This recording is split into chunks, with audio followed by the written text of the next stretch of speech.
I never thought my life would turn on a Tuesday afternoon, the kind of day you don't remember unless something goes terribly wrong. I was standing in my front yard, hands in the dirt, knees aching the way they always did trimming the roses my late husband planted years ago. The sun was heavy, the air thick, and I remember thinking how peaceful it all felt, how ordinary. That's the thing about moments before everything breaks, they always feel harmless. Then I heard tires screech a sharp sound cutting through the quiet, and I knew deep in my chest something bad had just stepped onto my street. I looked up to see a patrol car idling at the curb. City police, not the county folks who knew my name. 2 officers stepped out. One was tall, wide, confident in that lazy way men get when they think the world already belongs to them. The other looked younger, nervous, like he was still trying to remember the rules. The tall one glanced at me like he'd already decided who I was. An easy mark, an old woman, someone who wouldn't fight back. He told me to step away from the fence and keep my hands where he could see them. I laughed just a little because it sounded so ridiculous. I told him I was gardening on my own property and asked what the problem was. He said they had a report of suspicious activity drugs, an elderly woman matching my description. I swear I thought it was a joke. I told him the only thing I was distributing was tomatoes to my neighbors. The smile on his face vanished. His voice got sharp. He ordered me again to step away. I felt that shift, the air going tight like when a storm rolls in too fast. I tried to explain who I was, how long I'd lived there, suggested he call the county sheriff. That's when he walked onto my property, kicked my gate open like it meant nothing, and told the younger officer to cuff me. The younger one hesitated. I could see it in his eyes, the doubt, the fear of doing something wrong.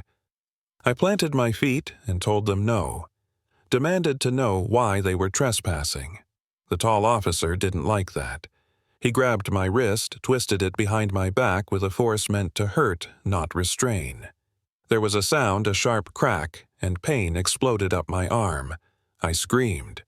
Not because I wanted to, but because my body had no other choice. He shoved me into the side of my house, yelling that I was resisting, while blood ran down my cheek and my arm hung useless at my side. Neighbors started coming out, phones raised, gasping. None of it slowed him down. They dragged me down my driveway, my apron torn, my roses crushed under their boots, and shoved me into the back of the car.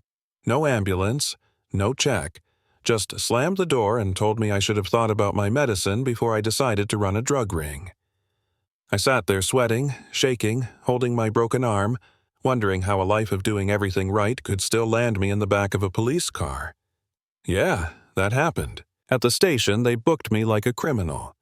Fingerprinted me with my good hand. Threw me into a holding cell that smelled like bleach and old sweat. I asked for a doctor. I asked for my heart pills. They ignored me. Hours passed. The pain came in waves, sharp and blinding, mixed with something worse, humiliation. I'd never been in trouble in my life. I'd raised kids, worked double shifts, buried a husband, and now I was alone on a concrete bench labeled a threat. Eventually, the younger officer came by. He slid a cup of water through the bars and wouldn't meet my eyes. He told me I had one phone call. Asked if I wanted a lawyer. I shook my head. A lawyer takes time, and time was something I didn't have. I told him to call the contact in my phone, labeled my boy. He hesitated, then dialed. When the voice on the other end answered, calm and alert, I finally broke. I told my son where I was, what they said I'd done, and that I thought my arm was broken. When I whispered the officer's name, the line went silent. My son didn't yell. He didn't curse. He just said very quietly, "Put him on the phone." I don't know what was said exactly. I just know the color drained from that young officer's face as he listened. 10 minutes later, the whole building felt different. Phones ringing nonstop. Supervisors rushing around. I was taken to a hospital at last, my arm set in surgery. While I was drifting in and out under the lights, my son was already moving, making calls, pulling strings I didn't even know existed. By the time he arrived, things were unraveling fast. Federal agents showed up. Evidence was locked down. Body cams, dash cams, reports, all of it. The officer who hurt me tried to write his way out, claimed I attacked him, claimed I slipped. But the footage didn't lie. It showed everything. The kick to the gate, the twist of my arm, the smile on his face when I screamed. Watching that later was worse than the pain. It showed me how small he thought I was. The trial came quicker than anyone expected. New names, new charges. Words I never thought I'd hear, tied to my life. Civil rights, aggravated assault, abuse of authority. The courtroom was cold, quiet, and packed. I sat there in my Sunday dress arm still healing while the man who hurt me sat across the room looking smaller every day. The jury watched the video again and again. They heard doctors explain my injury, how it couldn't have happened by accident. Then the younger officer took the stand.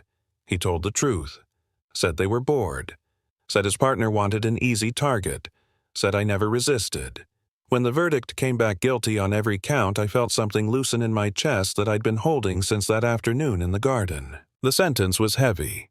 Prison time. No early release. Then came the civil case. The money didn't matter to me the way people think it does. What mattered was accountability. His badge was gone, his pension wiped out, his name dragged into the light. He lost his family, his house, his future. And I know some folks will say that's too much, that prison and ruin don't bring healing. Maybe.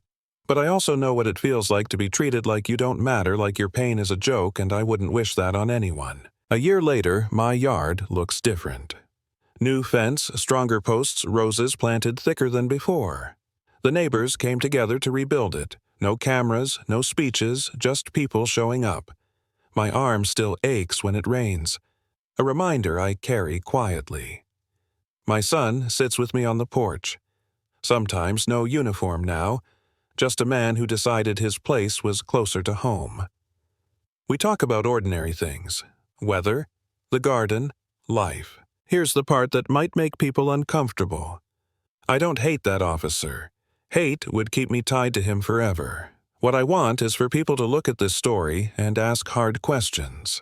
About power, about who gets believed, about how easy it is to see someone as less than human.